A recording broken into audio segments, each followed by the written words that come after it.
Okie doke, boys and girls. I was taking a look at our remote learning packet, and it occurred to me that I've done a lot of reading, but I haven't done a lot of math with you guys since we've been off. So I figured we would do in this video, quick review of our different addition strategies that we know. Different things that we can pull from if we ever get stuck on an addition problem. So I wanted to say that I don't know that this is in your packet anywhere, but I'm just going to give you an example of an equation that maybe sometime you'll run across. So let's say that we've got 6 plus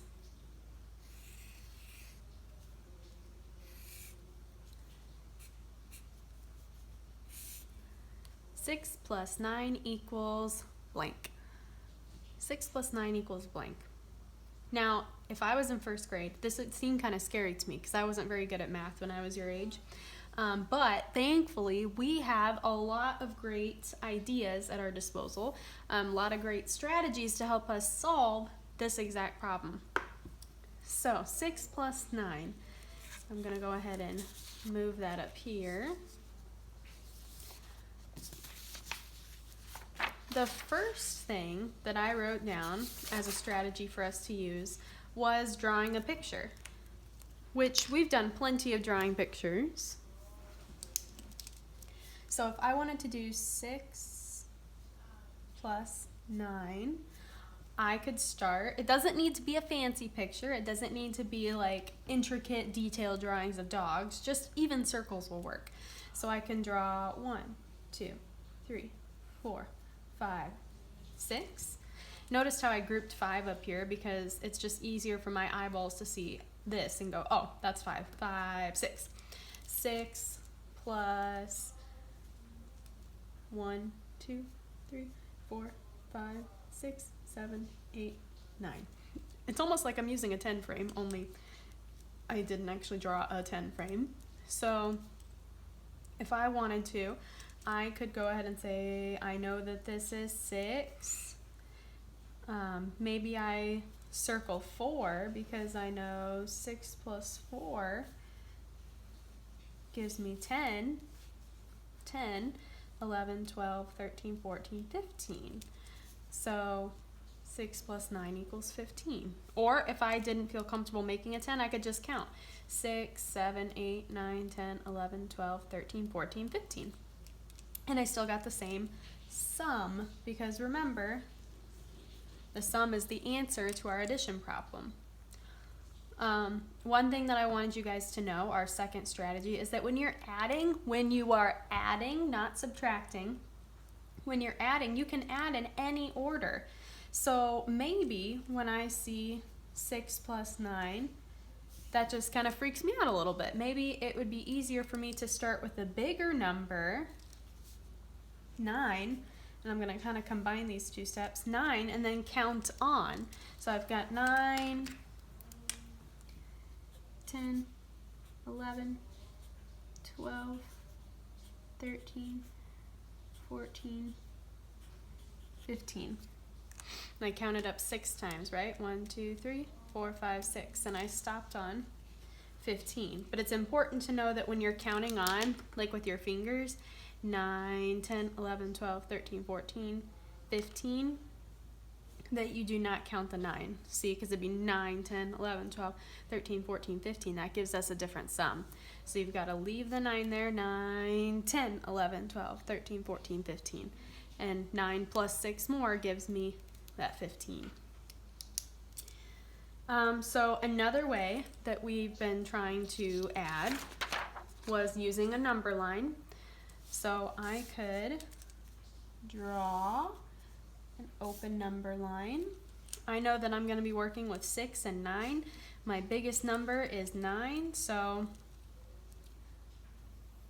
let's go ahead and do 0, 1, 2, 3, 4, 5, 6, 7, 8, 9, 10, 11, 12, 13. Oh, I always run out of room. Darn it.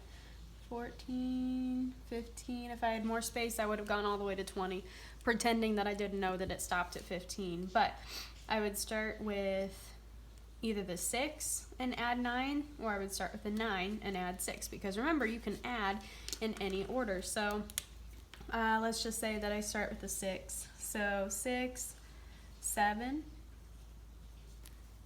8, 9, 10, 11, 12, that's 6, 13, 14, that's 8, 15, that's 9, and I landed on the 15.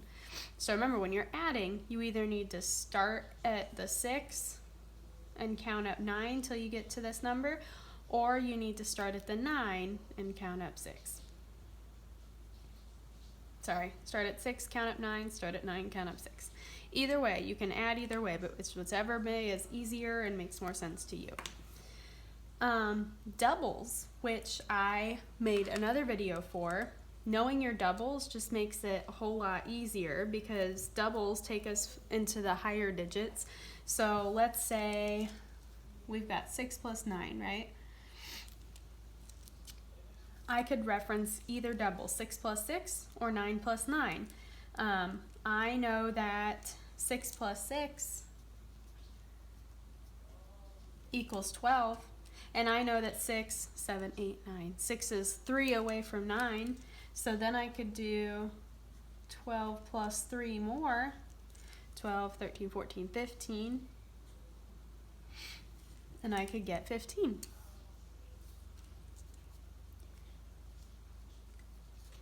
So those are some ways. And the doubles plus 1, that would be kind of like if I had 6 plus 7 equals something. I know that 6 plus 6 equals 12. And 7 is 1 more than 6, so 12 plus 1 more equals 13. Now this is a different equation. Remember, we were doing 6 plus 9, but I wanted to show you what a doubles plus 1 would look like. And the last way that I wanted to show you, which I kind of already did on the front page, was breaking numbers apart to make 10. So I know 6 plus 9 equals something, right? Well, if I take a look at this, 9 is my biggest number. It's closest to 10. So what I could do is remember that numbers are like puzzles, and I could break apart my 6 in such a way that I could have enough to add to my 9 to make it 10, and then just add whatever's left over to that 10. So 9 is 1 away from 10, which means that 1 plus what gives me 6? 1 plus 5 gives me 6. So then I can add 9 and 1 together and get 10. And then what do I have that I haven't added yet? I don't have that 5 in there. So 10 plus 5 gives me 15. So 6 plus 9 or 9 plus 6 gives me 15. So those are some different ways that you can add when you are working through your packet. Listen to your parents, because there's more than one way to solve a math problem, right? Your parents have had a lot of experience adding as well. So you have any questions, go ahead and shout out to me. I will be doing a subtraction strategies and then also a video on our doubles, just for kicks and giggles. So thank you for watching.